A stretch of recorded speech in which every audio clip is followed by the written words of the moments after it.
Over the weekend, we went camping. Let me tell you about it in a data story. It's a quick weekend getaway. We went up on a Thursday and came back on a Saturday morning. So it was only 43 hours turnaround.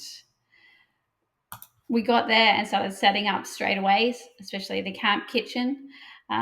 It was a mum's trip with 11 kids and one baby. I know, we're crazy. So setup took a bit longer than usual. It was about 3 hours. We're holding tent poles whilst trying to open biscuits with our mouth and hand them to kids. This required about 2 hours of coffees.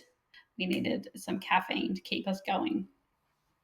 Sat around playing card games, chatting, and the kids playing soccer or whatnot for about 11 hours. We went for bushwalks, and we also spent 3 hours relaxing at the beach. Meals were a big part of it. Prep and eating was 5 hours of the trip, or 12%.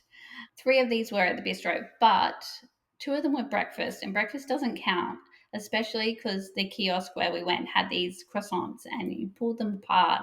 They were warm and they were like mozzarella, and you just melted in your mouth. So it was a must. We couldn't avoid it. So we had one dinner at the bistro and then the other two at camp. Most of the time was spent sleeping, so 16 hours of sleep, and then there was the pack up. If you're interested in the build of this data story, check out my feed on Thursday.